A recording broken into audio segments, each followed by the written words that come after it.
Good evening, everyone. So this will be the Dhamma discussion, how to apply Buddhism in your daily life. And before we start this, I should give you a little bit of an introduction of what this organization is. Waterloo, Wellington, Buddhist Monastery and Meditation Center. So this Waterloo, Wellington Monastery is located in Cambridge, a township called North Dumfries in Ontario.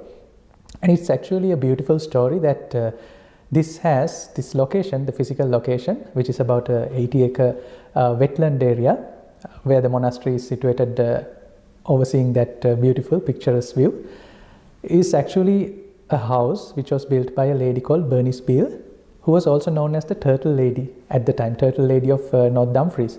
And why Turtle Lady is because she has dedicated her life to conserve the fauna and flora, especially the turtles, the snapping turtles, who are apparently this Berries Lake, which is right next to us in front of me, is supposed to be a virgin wetland, whereas it's never been touched since the glacier times. It's been there. So you find a lot of fauna and flora endemic to this ecosystem, as well as you find a lot of migratory birds and beavers, coyotes and all sorts of wildlife.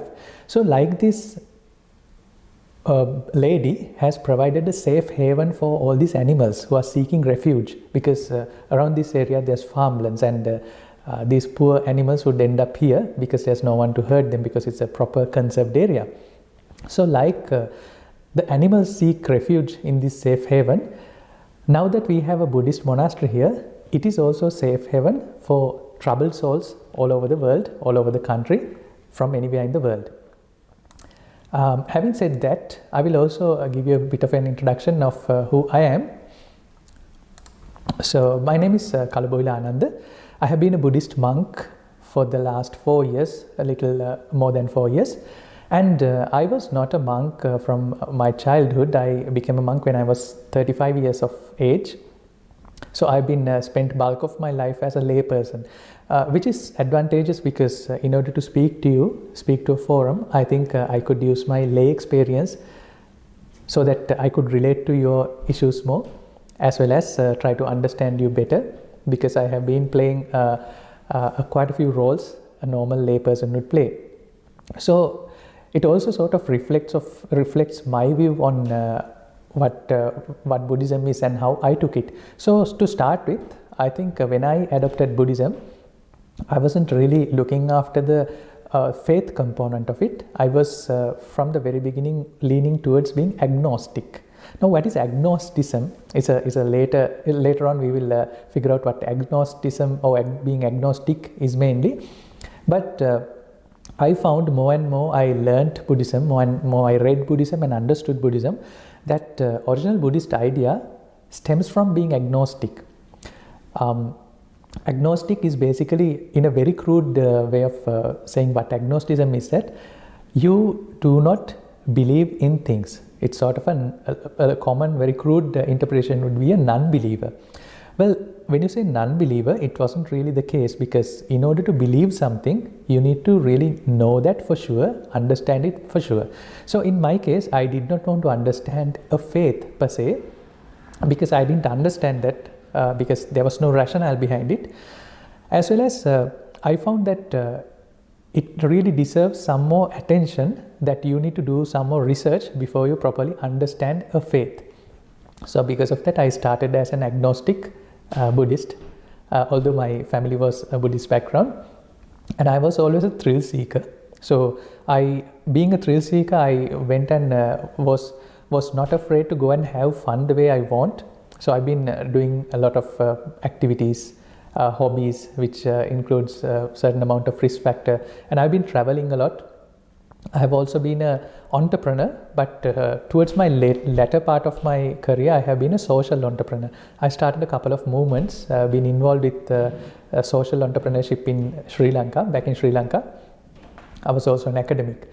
So with all that, I would also like to turn your camera on if you feel comfortable, so that I don't feel like I'm discussing this alone with a computer. So let me tell you the objectives of this program. Now, as I mentioned, I originally was expecting a lot of non-Sri Lankan community participation, so I will keep it anyway for them. Maybe they can refer to it later on. So the program objective is to give an introduction to Buddhism in general, the culture of Buddhism and what is mainstream Buddhism. So although this is one of the program objectives, that this is not the main weight on this entire program, but it is just there because for someone who doesn't know Buddhism, I will give you a brief introduction, a very snapshot of what Buddhist culture is, what is mainstream Buddhism is. But then more importantly, I want to give you a hint to the core teaching of Buddhism. That would be the main focus or the main objective of this program, to give you a hint of what is the crux of Buddhism, what is Buddhism in a nutshell, what is the core philosophy of Buddhism. And probably you have already heard that there's an inherent issue of existence. We'll see what is the inherent issue of existence, and then there's a solution and a practice which is proposed. So we'll be looking into that. And I also want to say, when I say an inherent issue of existence, I'm not trying to create a problem for you. I'm not trying to come up with a problem and give you a solution. I'm just trying to only suggest you, or rather point out if there is a problem, that you could see if what I'm saying is true or not. So it's not going to be based on faith. It's not going to be a sermon type of a thing. It's more of, going to be more of an eye-opening kind of a thing. And to give you another quick example for this is that back in the day, now there's a war right now in Ukraine and Russia, and back in the day in Serbia, where a lot of coal and gas mines sit right now, people have been dying, been freezing to death without energy. They did not have the warmth, but so they were dying in front of all these coal and natural gas reserves. So back in the day, they did not have the technology to mine that, to excavate that, to refine that, and make use and make energy out of it. Like right now, we have our furnaces, which is fueled by propane. They did not have that technology back in the day. So similarly, a lot of people in the world, they have the resources needed to find this ultimate solace, ultimate peace, ultimate liberation of your own mind. However, you might still not possess the technology of how to do it. Now, I took the example of people freezing to death few centuries ago on top of coal mines in cold Siberia. But at least they knew that they were cold and they needed warmth to be heated. So they probably used firewood or something like that to burn. But in our case, in most of the cases, that if I take that same anecdote, we don't know what is suffering itself.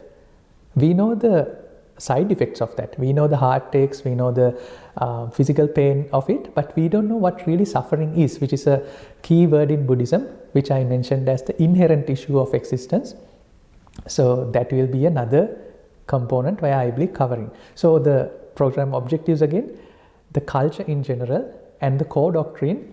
And then thirdly, I would also want to spend a lot of time, although it's only 5 days, I would also want to spend a lot of time on practical ways to find calmness if you already have a troubled mind.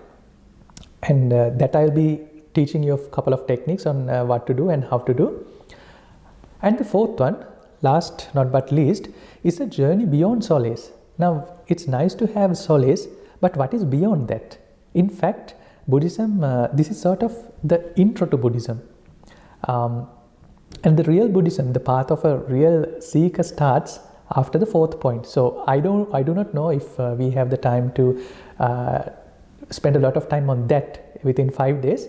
Now, why I said that is that these days everything is quite fast paced, and we tend to do things instantly.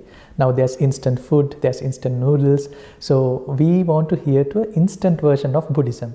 Unfortunately, what I have experienced with instant things, now back in the day we had an extruded puffy snack called tipi tip back in Sri Lanka. it's very nice, very tasty. However, you cannot fulfill your hunger with eating that puffy extruded snack, or you say cotton candy. You can't really be full by eating cotton candy.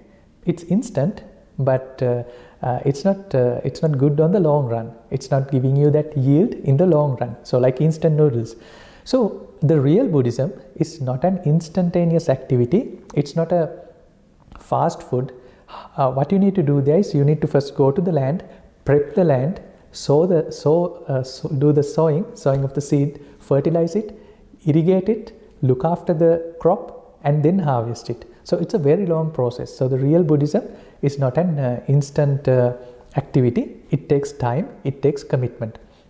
However, having said that, this program will be an introduction to what all that is. But like I said initially, I'm going to touch upon the core teachings of Buddhism very briefly, and then more importantly, I'm going to suggest to you a few practical ways on how to find calmness and solace. And the fourth thing, the few days that we have planned ahead. So we have the nature of happiness on the first day, and the second day would be desire and satisfaction. I will go into detail what each means. Disappointment and uncertainty, anger, fear, and the third day is 3 marks of existence. Now that is a particular Buddhist term, 3 marks of existence. Now how these 5 days are organized is that the first couple of days I'll be talking about an inherent issue of existence. We'll get to know what it is that we'll be talking about. And then on the next 2 days, we are looking at the therapeutic solace. And the 5th day, final day, we'll be looking at the philosophical Buddhism. I'll explain you one by one what each of these things mean. And then we'll also be discussing a little bit of trivia for the people who are not familiar with the Buddhist culture. So that would be our program lineup. And the next question is, who should be really listening to this program? For whom is this program? Now, this program, the people who are right here on this forum, or people who would later on see this on YouTube, now they might click on this link because simply they are inquisitive. What is this whole Waterloo, Wellington Buddhist Monastery doing? What is this monk going to talk about? Maybe there's some form of an interest. Actually, I am asking you the question. Why are you right now in front of me on this screen, or later on YouTube? Why are you in front of this? What is the true reason that you are in front of the screen right now? It's a question that I'm asking you. I'm asking a rhetorical question, but just while I'm talking, think about it. Why are you really listening why are you sitting in front of this computer? So there could be many reasons. Like I said, it could be you're just interested for some reason, or inquisitive, or maybe your Google or YouTube algorithm popped up this link, so you are randomly listening to this, or maybe you are just bored, you didn't have anything to do, so you wanted to see how to apply Buddhism in your daily life, or maybe you were heartbroken, you were sad, you had something that you want to get over with, and because of that reason you are trying to see if this is a workable solution. It could also be that you are forced to come here. I know that a lot of second generation kids whose parents are Sri Lankan and Buddhist, the parents would force their kids to watch this. So there are people who would sit in front of this also. So I'll be asking you a lot of questions, rhetorical, but the point is that it's an opportunity for you to figure out yourself. Right. So now I asked I asked the question, or rather I made the statement for whom this program should be. I will not tell it up front. I will let you decide who should really join this program. But before that, I would ask you another question. Why do we need a religion? Why do we need a religion? So that question is a question that we need to really ask ourselves. When you say religion, sometimes this very interesting idea of self-actualization pops up. So most of you probably have heard the Maslow's pyramid of hierarchy. The things a person should have, and once he fulfill one part, he would move on to the next. For example, you find in the bottom, what is it? A lot of people say, what is the most needed thing these days? They would say Wi-Fi. But as per Maslow's, it's not Wi-Fi, it's your physiological needs, your food, water, etc. So once your food, water, etc. is satisfied, you would move into the next one, safety, love or belonging, esteem, your place or the social strata that you have. And then comes the self-actualization. So self-actualization is actually a few questions that you ask yourself. Am I content with this life? What is this whole life about? What is going to be after death? What was before death? What's the meaning? What's the purpose of this life? Am I truly satisfied? So you'll be bombarded with a certain set of self-actualization questions. But mind you, it would only happen if your basic needs are fulfilled. And this pyramid is not based on your chronological age or something. It's based on your need age or your fulfillment age. Someone who's very young could have a self-actualization question, or someone who's very old chronologically might still be stuck in safety, love and belonging, or esteem, or wherever. Now, having said that, let me bring out a little bit of trivia also. Like the pyramids, in Sri Lanka, you have this thing called the stupas. Now, stupa is a nice structure, quite big as well. You find 400 feet, 300 feet huge stupas in Sri Lanka, in Myanmar, in Cambodia, in Thailand, you find a lot. They have different shapes and sizes based on the country. So a stupa is basically where you leave the relics of previous monks or relics of the time, and then you build a stupa. But why I want to bring out this stupa is that I wanted to equate this stupa to the need of a religion. Now, this stupa has a few areas: the base of it, the middle part where the relics are deposited, and then two other parts. And then you find the jewel or the jade crystal up on the top, which is quite big and quite expensive. And all these stupas were built 1,000 years, 1,500 years. So there have been stupas even built right after, during the time of Buddha, 2,500 years ago. So when we look at why we need a religion, for a lot of people, they find religion for cultural reasons. Now, why is it so important for us to have a religion culturally? If you look at how religions were formed in the beginning, that you would find certain religions were quite useful if you are a nomad or if you are a trader, because having that cultural identity let you trade easily, let you belong to the same community, so you could do your trading easily. Now, back in the day, it being primarily a barter-based trading system, where some people stayed and cultivated, where the others moved around, especially in Eurasia. So that has been in the Silk Route of Asia and Europe. So culturally, people need a religion, and some people, because you inherit it from your parents, you culturally get engaged in your religion. So this cultural component is huge. Even within Buddhism, you would find that there's so many variations of Buddhism culturally. But then comes the second part, which is the therapeutic part. Now, the therapeutic part is not necessarily cultural, and it can be used by anyone. For example, right now, there might be Christians, there might be Muslims who are listening to this, trying to find a therapeutic solace using Buddhism. So it actually doesn't limit to Buddhism or Buddhists per se. Anyone can use it, and even Buddhists themselves use this therapeutic part to a great extent. Sometimes the cultural rituals can be therapeutic itself. I have seen it back in the day, back in Sri Lanka, that how people do engage in the rituals and how they find their therapeutic release. I even have found that people who are very desperate, who are about to kill themselves, come to the temple, we do a chanting, and they recover, and they are fine with it. So there's a great therapeutic element to this. And then, more importantly, up you go, you find the philosophical component of Buddhism. Now, this philosophical part does not mean that it's about theorizing things like you read a book and then you use it to chat over coffee. This is not armchair philosophy. Now, the philosophy here means that it is neither cultural nor therapeutic, but a practical thing that you can use, which is a little more advanced than those two. Now, they say philosophy is questions without answers. Or in philosophy, you never find a single answer. You find two schools of thought always arguing against that. Is the world deterministic, or do we have free will? Is there a beginning to the world, or is it a non-beginning, non-end kind of a thing? Was there a big bang, or was there a creation? So philosophy is always about questions.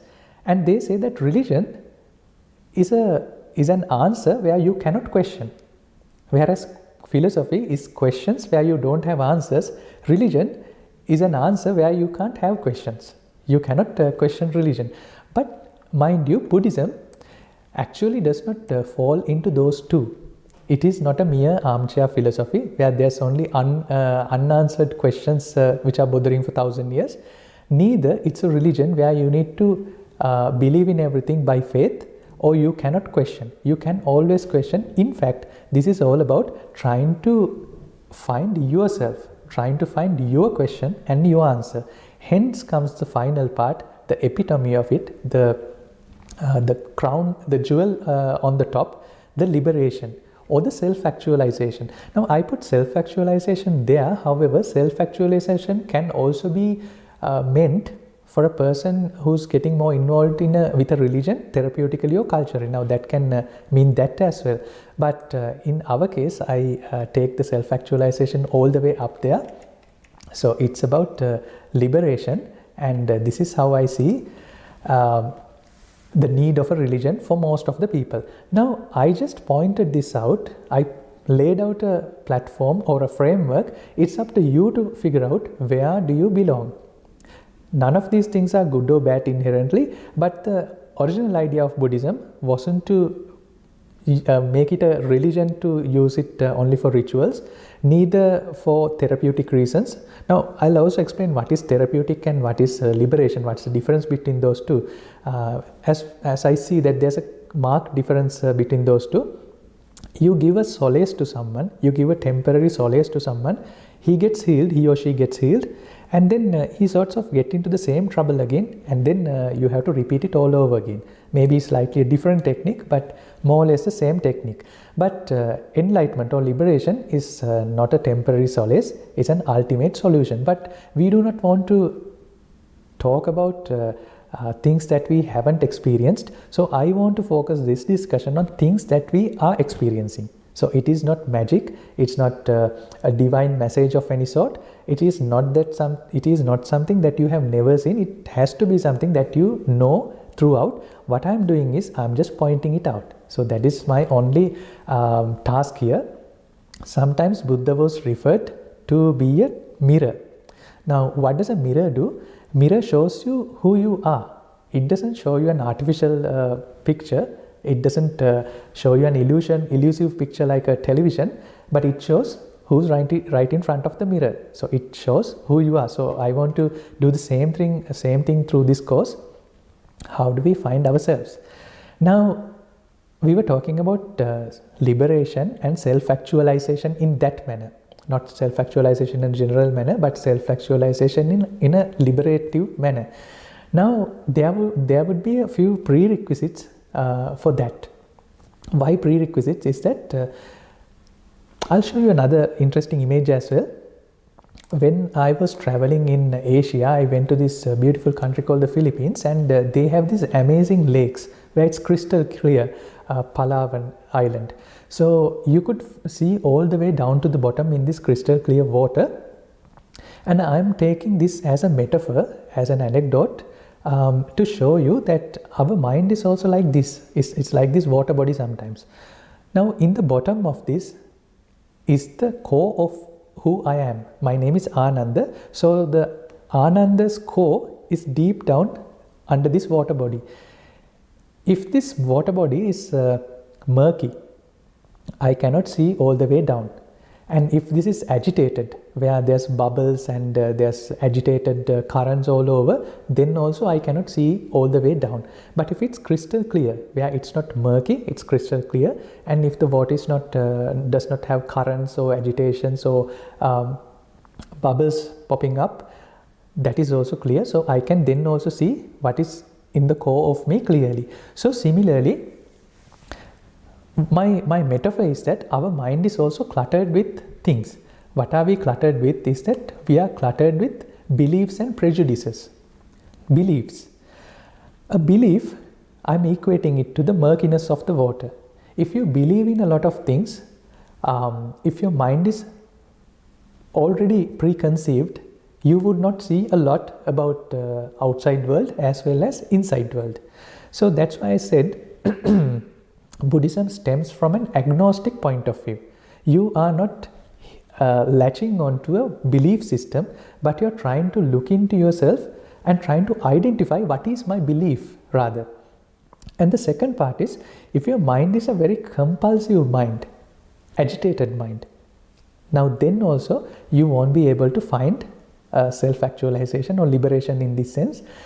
Now the simplest example that I can take is that we have a kettle here, and that kettle, when you put water and when you turn it on, it's transparent, so you can see the bubbles coming up. So I find that mind is also sometimes like that. When the mind is agitated, there's a lot of bubbles and currents there. You cannot see anything clearly. So you need to calm them down. If there's murkiness in your inside mind, you need to make it crystal clear. So then you will be finding what is inside. So in order to do that, first you need to find what is a non-compulsive mind. How do you find a non-compulsive mind? Also you need to find an open mind. A mind which is not bound by beliefs and preconceptions or prejudices. How do you do that? I will teach you what to do. We will have to find this tool called the mindfulness or a mindful mind. And also you will have to find a critical mind. What is a critical mind? You do not agree with everything I say. You question me. In fact, you question yourself. You question your own beliefs. So now you probably see that why Buddhism is not a conventional religion. It is different in quite a few ways to most of the conventional religions, where there's liberation within the doctrine, where you can question the person who's doing the sermon. In fact, I do not want to do a sermon which is a condescending one-way stream. I want to have a discussion with you, and that discussion, the objective of this discussion, as I said, is to find who you are really. Okay, so those are our prerequisites to have this discussion, and I'll be taking an approach of a very I won't be using a lot of hardcore Buddhist lingo or Buddhist terminology. I'll be using layman's terms, because often I find, I was watching something the other day. I was interested in watching a clip on how to play mahjong, right? And the guy who was teaching it was using so many Cantonese words. So it was like so uncomprehendable. So then I figured that using a lot of Buddhist terminology is not going to do any good for you. We need to speak in a language that everyone understands. So right now I'm using English. Let's stick to the English language. Let's stick to examples that we see daily in our practical lives, not to the examples that were valid 2500 years ago. So we will be having a very basic, simple layman's term approach in this. I will also bring out not only Buddhist references, but I'll bring out references from all the other religions and philosophies that we find. And I will focus, like I said, on the therapeutic and the practical aspect of it. And throughout this, it will be about, I want you to find yourself, or find self-awareness for that matter. This is also not going to be an ultra spiritual version or a fully academic version of Buddhism. It is a dialed down version of Buddhism for Dummies. Now you find this subject for Dummies series. Now I said the Buddhism for Dummies, that is not to anyway derogate, it's not meant in a derogatory manner, but I will also tell what I really meant by Buddhism for Dummies, right? There's a certain ignorance that we live in, and that's why I called it being dummy. But we'll try to figure out what that ignorance is, and as you might think, that ignorance has nothing to do with if you have a PhD or if you are very learned, if you are someone who has a lot of certificates under your belt. That is not the type of dumminess or ignorance I'm going to talk about here.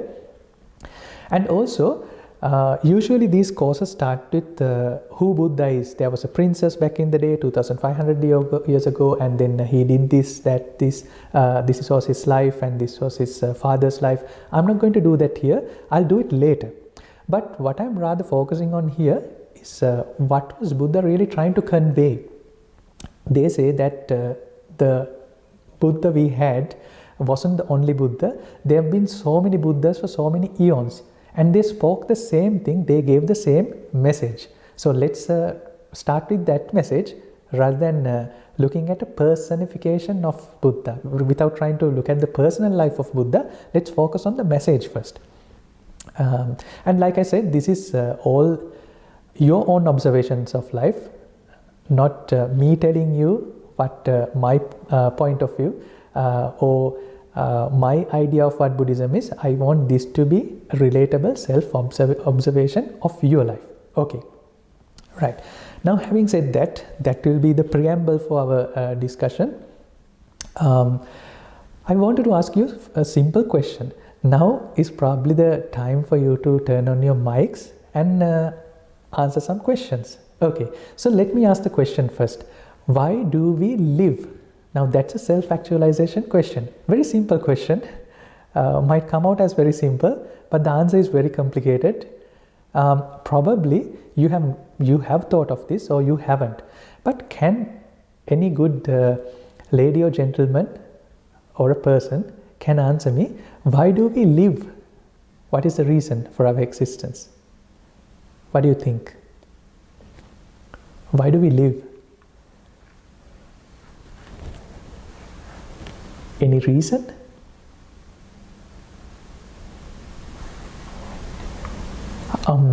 If you're finding it hard to understand why we live, I'll try to break it down for you.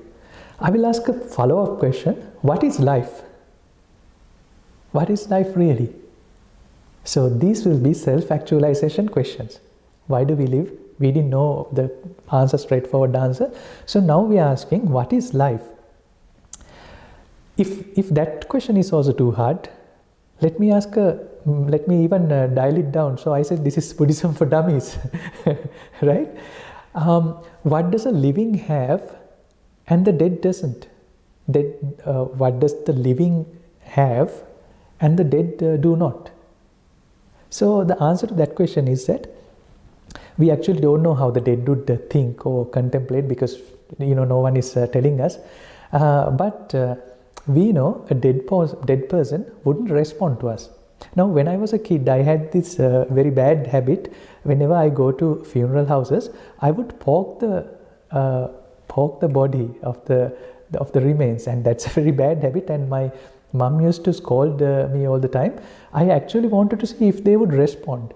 I know that the other people, the normal living people, would respond. So I was trying to see if they would respond also. Then I figured that they never respond. They never did. And again, like I told, we never know what dead are thinking or dead are feeling, but we know, at least anatomically, at least physiologically, medically, that the dead cannot hear, they cannot see, they cannot perceive, taste, smell, or bodily sensations, and their heart doesn't beat. They are absent of life, at least what we can visibly see. So they basically are deprived of the five senses, and then the sixth activity, which is thinking, or which is the mind. At least that's what we think of dead people. We don't know exactly. Maybe I'll be able to answer when I am dead. Right now, this is what I think. So the dead don't have these, but the living, they have these. When I poke a living person, they respond, and they can smell things, they can hear things, they can use their five perceptions, the five sensory organs, and they could also think about things. They can think about the past, they can think of contemplate of future, they can respond to the present stimulus. So they have a mind activity as well. So the five senses, the experiences, and then they have a mind activity. And if you ask again, what does a living person really engage his life with, I could tell 4 things or categorically put into 4 baskets. Live people or people who are living, they deal with people, they deal with places, they have pastimes, and they have their possessions, their materialistic possessions. So now we have a bit of an understanding of what life is. Life is about having experiences through our 5 senses, and we also think in that process. We also interact with the 4 categorical items. So now again, why do we live? Again, if it's a little clear now, can someone answer, why do we live now, if it's clear? If it's not clear, we'll go even to more questions, but if someone is clear about your existence, can you tell me, why do we live? What would be the answer for that? Would anyone like to enlighten me on your existence? Why do we live? Simple question. Just a thought, so I will answer right. I just want to say maybe to be happy, to the end goal to be happy and to be at peace. I mean, like that. Very good, very good, very good. That kind of thing. And to be of service. Be of service. Okay, very good. Is there any other reason why you live? Now, I'm not asking a generic question. I'm asking you a personal question. It is personal. Why do you live? Not a generic textbook answer. Why do you live? Is there any other answer?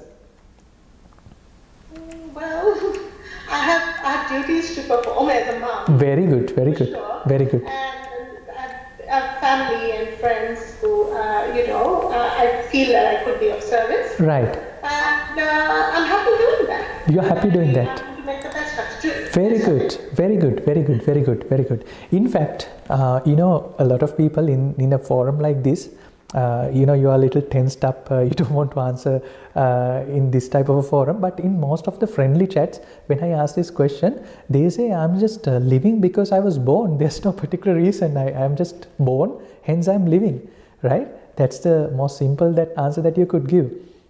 So probably some of you would also think like that, there's no particular reason, I was born and hence I'm living. And then I ask them the next question. If you are living just because you are born, are you ready to live your life right now? I asked them that question. So they say, well, why not?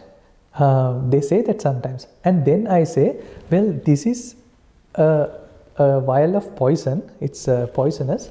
If you drink this, or if you consume this, you are going to die right away. Are you ready to take this right now? So when I say it in a hypothetical sense, they don't act very much. But if I'm being serious about it, if this is really poison, and if I'm giving this to you, are you ready to take this and die right now? That is, if you were living because you were just born and there's no particular reason for your existence. Now again, think about it. Ask that question yourself. If your answer for living is just because I was born, are you ready to take my poison pill and die right now? For most of the people, they would say, yes sometimes, but I don't accept it, because when it comes to the real deal, they wouldn't do that. I mean, the thing I say is that if you are ready to die right now, before dying, why don't you become a monk first? And now a lot of people don't want to even do that. And when you don't want to even become a monk and stay in a boring monastery like this, I don't think you are ready to die. So some people will say, well, no, because dying is actually not a good thing to do. It's a sin. According to most religions, it's a bad thing to do. Committing suicide for no reason, when a monk says that I have a pill and consume it, it's a sin. So culturally you are prohibited. It's culturally wrong. And it's actually not culturally, it's legally wrong. It's not as per our, we are legally not allowed to die like that unless you have the euthanasia registered. I don't think Canadians have euthanasia, so we are not supposed to do it. A lot of people would say, like our previous answer, that we have responsibilities, we have civic duties. We cannot just die like that. We have these duties. And further you go, you will find that you have a lot of unfinished business. Imagine it's 7:42 p.m. right now. If this is your last moment, can you just turn it off like that? Or do you have to still attend to a few things that you need to do before you die?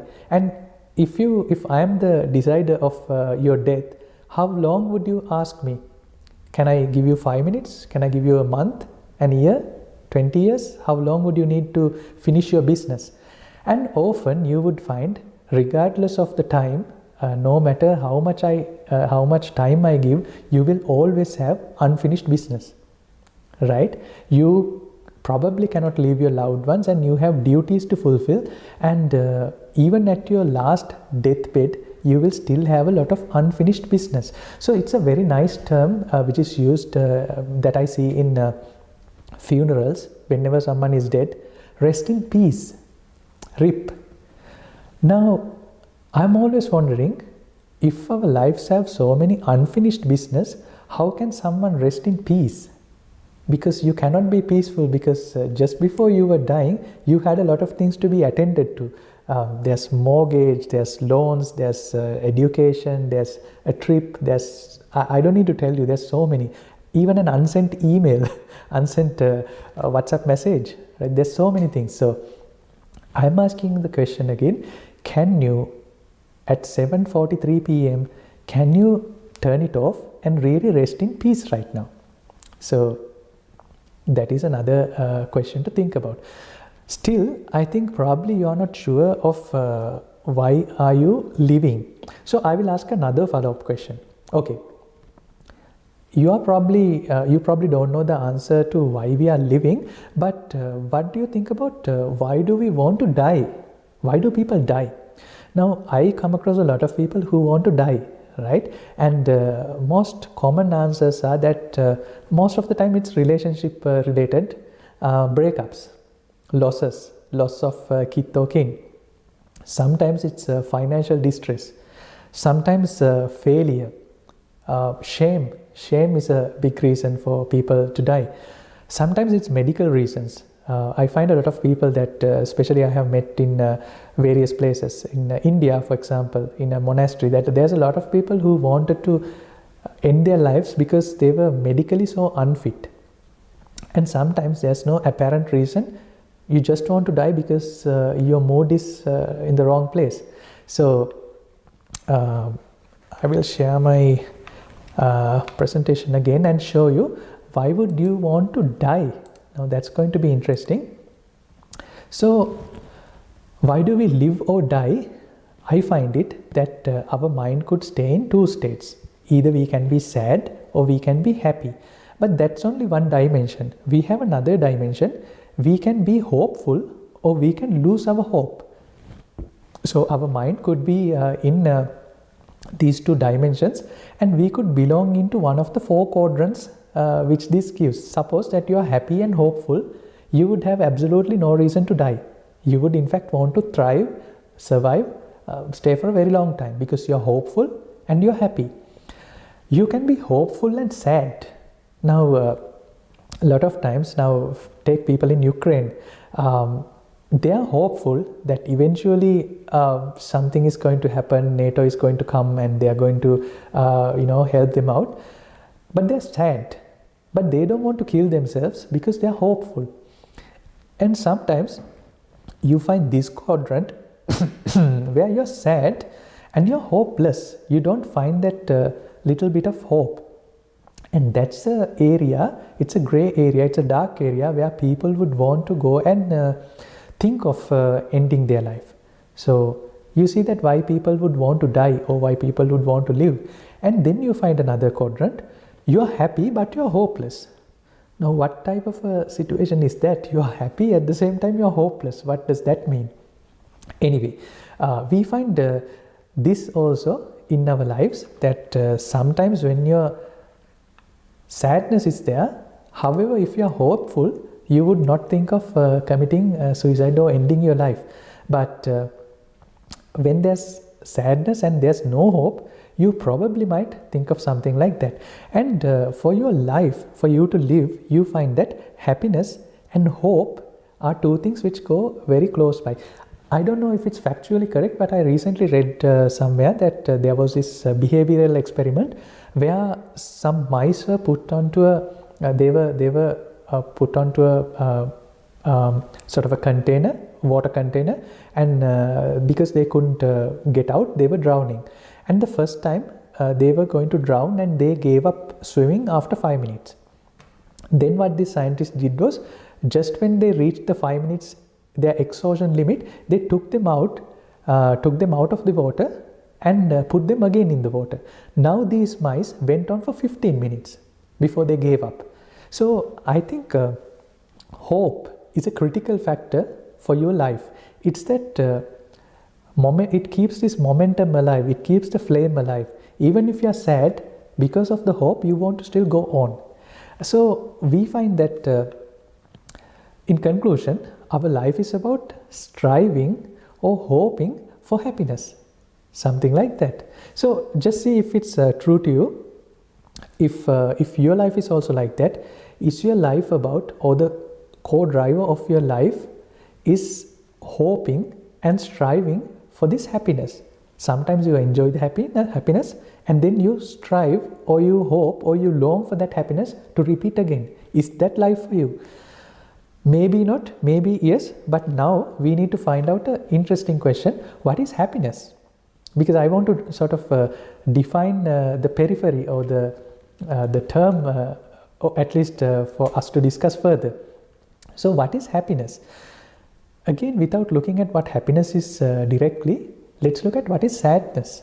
Like I mentioned earlier, sadness could occur because of loss of kith and kin. People are sad when their parents pass away, their children pass away.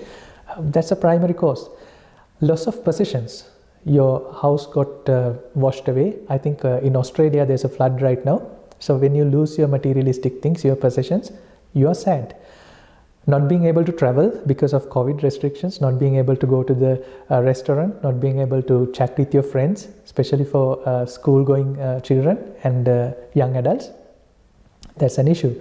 Physical pain, disease, illness cause you sadness.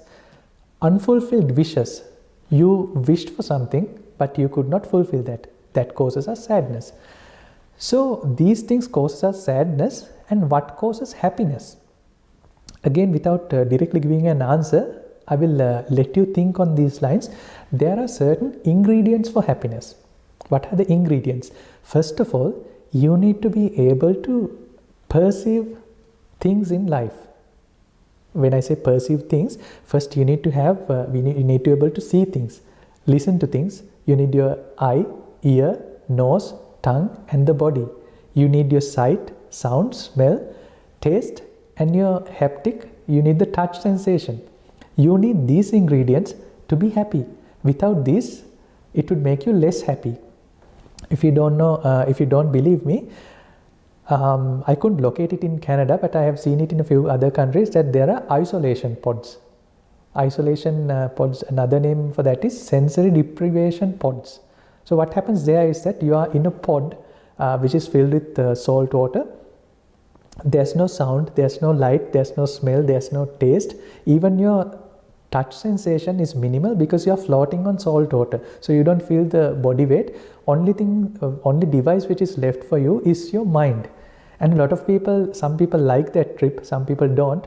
They complain that it's like a very bad void that I do not want to go. It's not a happy place for me, because we do not have that stimulus needed to happiness, or rather the ingredients for happiness. And then in order to be happy, you also need to have a mind, because you are not particularly happy or sad when you are sleeping. When I say sleeping, not dreaming, in your deep sleep, not REM sleep, your proper deep sleep. So you need your mind, memories, feelings in order to be happy. And you also need the time.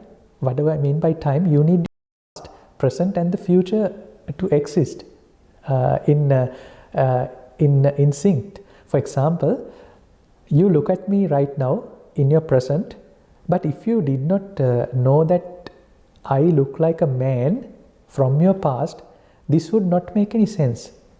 You cannot have that feeling of happiness or sadness if you did not have a information or a memory from your past. Also, if you do not think of a future, you will also not have this component of hope, because hope is always associated with the future. So hope and happiness has a lot to do with the past, future and the present. So without that, there will be no happiness. So that is an ingredient. But I would limit this discussion to what I like to call as the 4 P's of happiness. Now in marketing you find the 4 P's: product, price, etc. So I also figured out that there's 4 P's for happiness. What are those? The 4 P's for happiness would be these. We can categorically put our experiences into what we possess, our materialistic possessions, and the people that we interact with, the places that we go to, places we call home, places we call interesting, places where we travel, places we want to avoid. Now all these things could be positive or negative. There are people that we want to avoid, there are people we want to hang out with, there are things that we do not want to have, there are things that we want to have.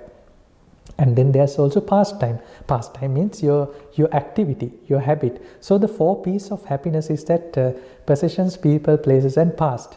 So what do you do with these 4 elements? You continuously interact with these things, and this interaction with these 4 P's gives you happiness. So it's very simple. It's not something that I discovered, something which that you don't know, or something that you need to believe. I'm just putting that in a framework and pointing out to you. So if someone does not agree with what I'm saying, please raise your hand and ask the question. I'm only pointing out things as it is. I'm not trying to push something into your mind, push a faith into your mind. I'm just showing you things as it is. So then there's this very interesting question. This happiness is whose happiness? Is it, I'll tell you a nice story. When I was married back in the day, before I became a monk, every Sunday usually we had to sort of sit down with the in-laws, or Saturdays or the weekends. Also I had this old habit of meeting my friends over the weekend. So then there came a point where I had to select on one. Either I had to sit down with the in-laws, or I had to go and have fun with my friends. And there was also the deciding factor, your wife. And then I was thinking, later on I was thinking, what made me happy the most? Usually I ended up with sitting with my in-laws. However, I knew that hanging out with my friends was happier. But then I was thinking, why did not I do that? Then I figured that actually I was being I was thinking of my wife's point of view, and I would want to do what makes her happy. So because of that, I went and had dinner with my in-laws. But then I was thinking, is it really because she wanted it, or is it because it was easier for me? Because if you don't go, you're going to listen to a lot of screaming and all that during the next week. So I do not want to listen to that, and not listening to that makes me happy. So actually, although I thought that it's someone else's happiness, it's my kids' happiness, it's my wife's, my partner's, my community's happiness, actually I'm thinking about my happiness. So in a way, it's really about me. I am the center of happiness. Now that is something to think of also. We say that we do things for the kids, for our family, for our towns, for our communities, for our country, for causes. But isn't it really about me wanting to do something? Right. So there's that of the happiness as well. And I was going to talk for about a little more time. So I will only take a little bit of time, and then I will finish what I wanted to say about happiness later. But in the meantime, you can ask me questions if you have any. I would also now show you a few characteristics of happiness. Now, what are the characteristics of happiness? I was talking about the ingredients needed, and then what are the characteristics of happiness? The first thing is that in order to be happy, you need something. You cannot simply be happy just out of a void, in a vacuum. When I say like in a deprivation pod or a isolation pod, out of a vacuum you cannot be happy. You need something to be happy. And in order to have that something, you need to either have you need to have resources. To get that something, you either need money, time, or energy. So some people naturally are very lucky in their lives. They find time, energy, and money on a silver plate. Some people are not so lucky. They need to really strive for that, and even after all this striving, they still do not find it. So some people become lucky and some people become unlucky in that. And if you look at our life cycle as humans, you will see this, that from our young ages until we are bedridden, or until a point where we cannot do our own things anymore, we are constantly in need of something to be happy, right? Not when you are really old, but say when you are about 10 plus, 12 plus. After that time, you need something to be happy. Without something, you cannot be simply happy. What happens is, when you are young, when you are a young child, out of this time, energy, and money that I mentioned, when you are a young person, you would have all the time you need in life. You will have all the energy you need in your life, but you don't have the money that you need to fulfill your happiness. So you don't have that factor. What happens when you are a young person, a youth who's working now? He would have the money, but he does not have the time to do anything, because they are busy with their achievements and their promotions, etc. So they have the energy, they have the money, but you don't have the time now. And when you're about to retire, or when you're retired, you will have the time, you will have the money, but you won't have the energy now. So in each part of our lives, we are deprived of something, unless, again, if you're really lucky. So some lucky people are there, they have the time, they have the money, and they have the energy. But most of us in our parts of life, either we didn't have the money to do that, or we didn't have the time to do that, or we did not have the energy to do that. So again, see in what category you are in. But however, some people have taken an alternative. They get out of this cycle and they make their own rules. They make time for them. They make money for them sometimes. Of course, energy, you cannot do much about it. If you do not have the energy, you do not have energy. Maybe some people, they try to look younger by doing all these cosmetic surgeries and, take a few pills to be more energetic. You can do that, but then there's always a limitation to that. You're always lacking something unless you go on the same race that you were going on. But some people get out of that race and they try to find happiness without even needing these three things. So in pursuit of happiness, you need to endure a lot of things. Natural disaster, force majeure, there are acts of God which are totally uncontrollable. Now in pursuit of happiness, a person, let's say he had so many travel plans. He wanted to go to Rio de Janeiro, to Sri Lanka, to India, but you could not do that because of COVID. So there are sometimes things which are beyond your control. Because of that, in pursuit of your happiness, these things come in between you. And you have your own enemies. Sometimes people don't like you, don't want you to have fun, so they don't let you, have your fun. So there are enemies who are coming in between you and your fun or happiness. And you have your own limitations, disabilities. Now, I know a lot of people who want to do a lot of things, but they cannot save food. They cannot because they have allergies.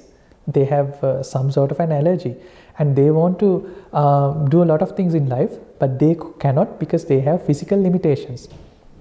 Forget about the physical limitations. We spoke of all these resource limitations, the time, money, and the energy. So I would also want you to, I would like to point out something, say if this is true to you. As and when you grow with your age, you will find that the amount of money, not necessarily money, the amount of resources you need to incur to have happiness goes up. So with time, the amount of, the cost of happiness goes up. Now what does that mean? When you're a young kid, Now yesterday there was a little girl who came to the temple, and I was playing with that kid. I think she was about 4 years old or younger.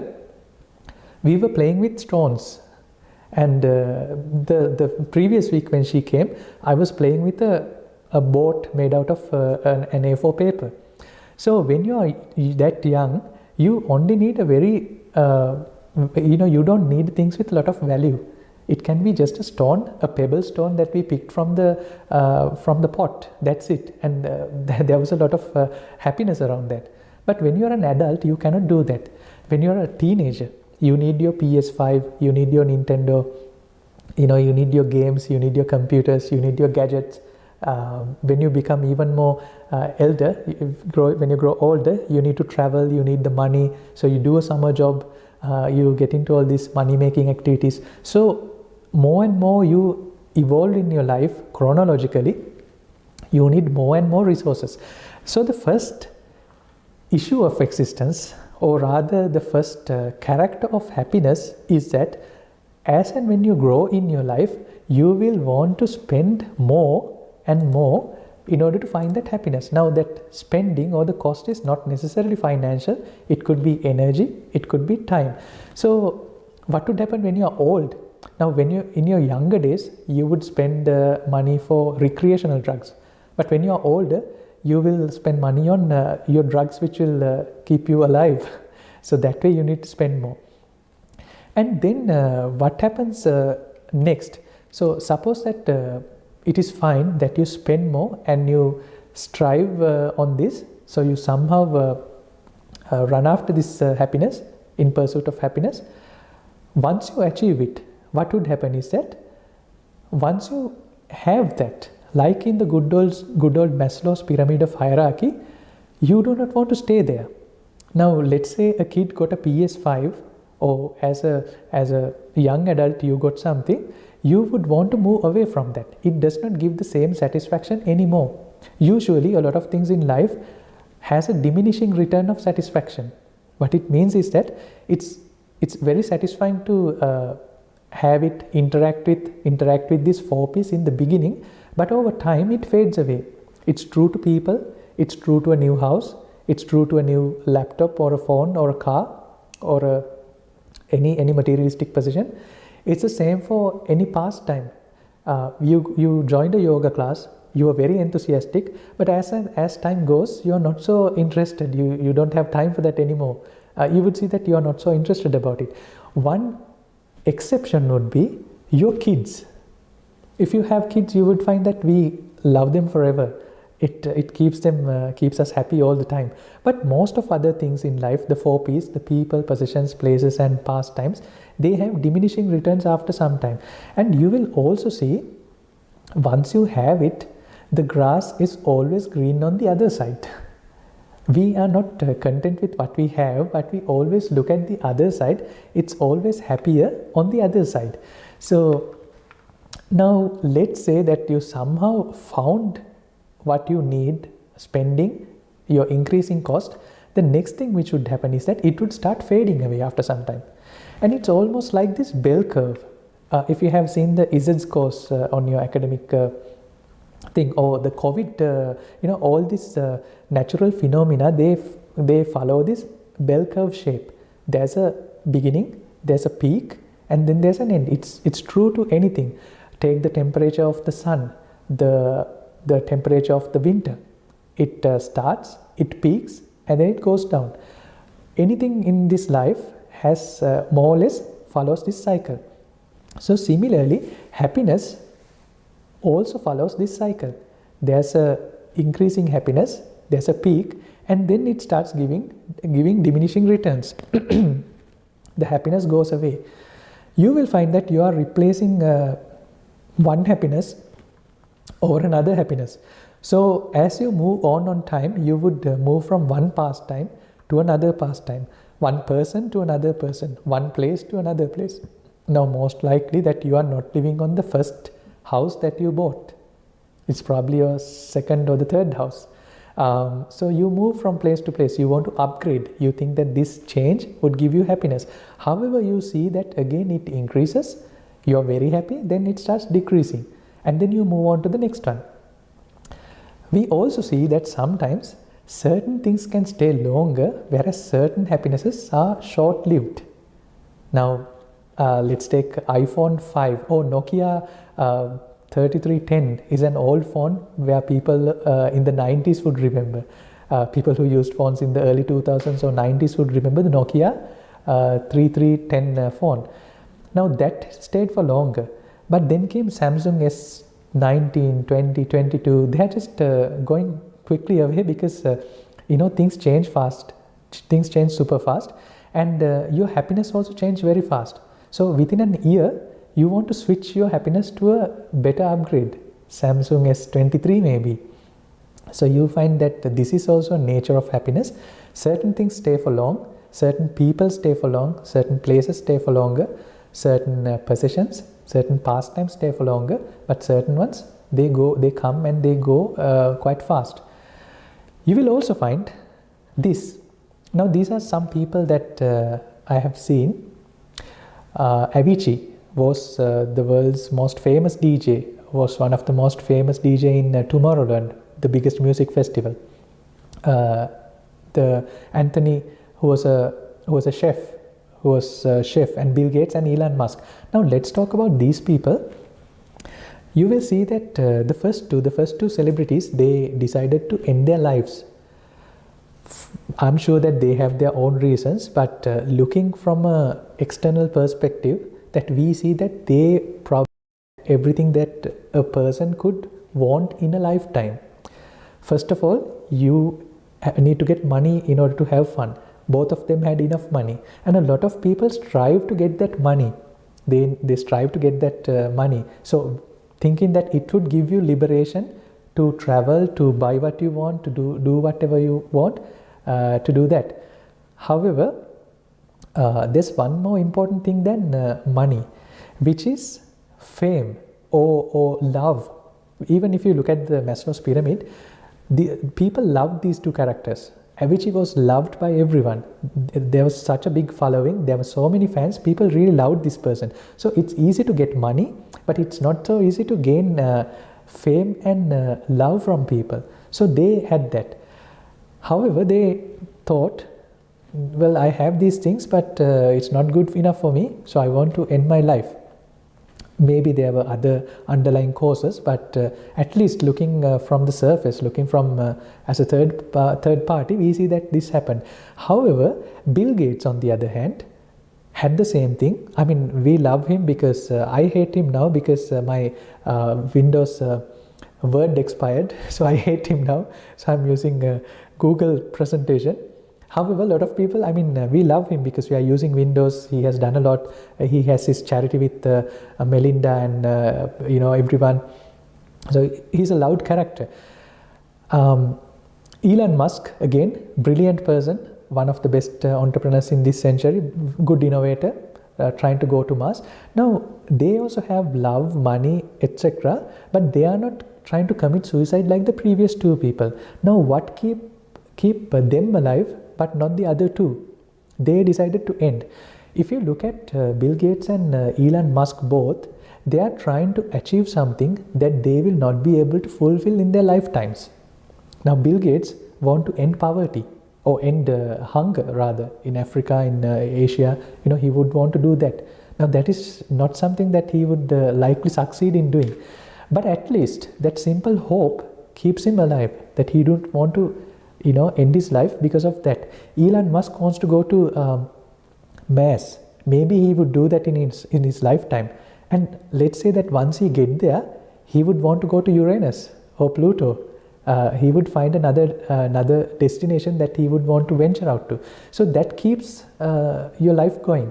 So this again is a nature of happiness. You will never be fully satisfied with your happiness. Once you have it, the grass will always look green on the other side, and you would want to go in pursuit of that happiness. So to sum up today's discussion, we were discussing what life is. So in order to look what life is, we looked at what a dead person doesn't have and the living has. So then we found that there's experience, there's experiences from the 5 senses, and there's mental activity, your feelings, your thoughts, etc. Then we also looked at why people would want to live. That was the original question. And then we looked at why people would want to die. Then we found that when you are unhappy, when you are sad, and when you're hopeless, that's a quadrant where you would want to think about it. But if you are sad, still hopeful, you would want to keep going. If you're happy and hopeful, you're perfect, you're on the good part. We also discussed another portion where you are happy, however you are not hopeful, or you have lost your hope, but you're still happy. We did not want to go there, or where that 2 dimensions cross the zero. We did not discuss what would happen there also, but we'll see what's happening there. And then we saw in order to have happiness, you need to have 5 ingredients, or we need to have ingredients to have happiness. 4 P's, like in the marketing: people, position, places, and pastimes are the ingredients of happiness. I took them for simplicity. You can categorically put anything into one of these baskets. I like listening to Zoom discussions. That's my pastime. I like owning a phone. That's my possession. Places, I like my bed. That's my place. I like my partner. That's people. I like the monks. I like the friends. That's people. So 4 P's. And then we discussed, once you find this 4 P's, or in order to find this 4 P's, you need to have resources. These resources could come as money, time, or energy. When you are young, you have all the time in the world, all the energy in the world, but you are out of money. When you are working, you have the money, you have the energy, but you are out of time. You don't even have time to go on a short holiday. When you are old enough, you would have the time, you would have the money, but you don't have the energy. So unless if you are really lucky in your life, most of us we are lacking one of these resources. So when we lack these resources, we are not so happy or content about our life. So some people, I said that they want to get out of this cycle and they go in pursuit of other things. They want to find other things. So that is sort of an self-actualization path. I have back in the day watched a movie called Eat, Pray, Love. That's sort of a journey that that lady takes, getting out of her race, and then you go on Eat, Pray, Love kind of a mission. So then we discussed somehow you get hold of this happiness amidst all these people who do not want you to have fun, amidst the force majeure activities, that acts of God which we cannot control. Even after all these resources, trying to acquire these resources, we have fun, but the moment we find that simple thing which gives us happiness, we are bored with it. It doesn't give us the same amount of satisfaction anymore. It's dwindling. So it always falls in this natural bell curve shape. In the beginning we strive and we attain that, we gain that, and then that's not good enough. We want to move to the next person, next place, next possession, or next pastime. So that happens in life. And then we also found that there are certain things which stays for long, certain things stays for short. You would want to think that your kids, they are forever. But again, just think, I'm not suggesting, maybe they are a longer curve than a phone. A phone would give you a quick diminishing return, whereas kids, they take time to give you diminishing returns. Maybe not. But of course, we find that certain things give, we can hang on to that happiness for longer compared to certain things which is only for a shorter period of time. And then we discussed, looking at people, how some people want to postpone their death or would not want to hang on to their life by being hopeful, by adopting something that you would not be able to achieve in your lifetime. And if you adopt something like that, even enlightenment, if you adopt something like enlightenment which you won't be able to have in this life, it would keep you sort of going until your end of the time. But what is wrong with that is that at the end of your life, you will be still left with unfinished business because you still have to get to enlightenment. So then I think it would be a little harder for you to rest in peace. So if you want to really rest in peace, might as well find it while you are living. So that is the first part of our discussion.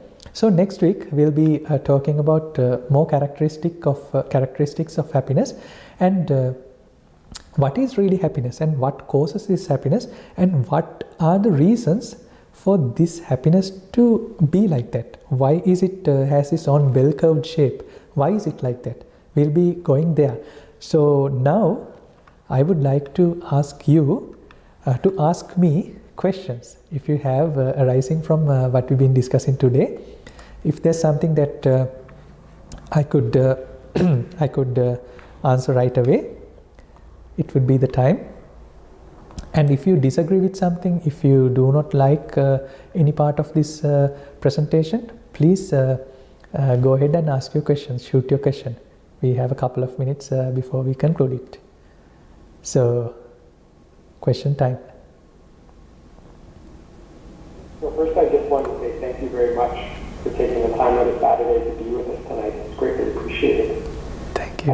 I found your grasp of happiness as we go away very interesting. And I wonder what your observation was, that oftentimes I find that it's the desire for something that brings about that peak of happiness, but once that thing, whatever it might be, is attained, it never seems to meet what the expectation you might have. And I think as I've gotten older over time, I've tended to try and temper my expectations and sort of level out those ways as well. What your thoughts were around that? That's a very good question. You mind, Jason, if I take time to answer that the next week? Because that's a beautiful question you asked. In fact, that's the whole thing that we are going to discuss next week. Why is it like this? So thank you for asking that question. We will cover that during the next week. So, yeah. Why I said that is that when we lay out this framework, we will have a better ground to have a proper discussion. Very good question. So let's take that on the next week. Any other question? Any other question that you have? Oh, I wanted to mention one more thing. Now I said all these things, but now I also did not answer the question why, for whom this discussion series is for. Now try to figure out yourself, is this for me? Are you tired of this pursuit of happiness? Are you tired of chasing different things? And once you find it, are you tired that you have to leave that and go and look for the next best thing? And is this really a question that you want to answer, or are you here just because you are forced, or you are just inquisitive of what's happening and then just interested? Please try to find the real answer, which is your personal answer or your personal question, right? So then are you really interested about trying to figure out why it is this way? I mean, we have been living like this. Should we learn why it is like this, or should we just keep going like the way we were used to? If you are interested about finding the answers, if you really think that it's an answer that you need to really satisfy yourself from your bottom of your heart, then let's meet on the next session.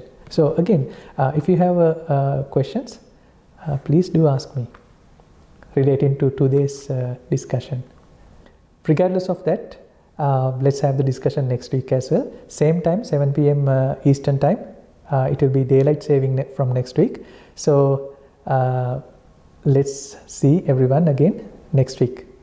So I would say Teruvan Saranai, which means the blessings of the triple gem. I will tell you later what a triple gem is. It's not the gem that we have on the top of stupa, but it's a different gem. It's an anecdote actually. So I bless you, Teruvan Saranai, and may everyone find your peace and fulfillment. Take care.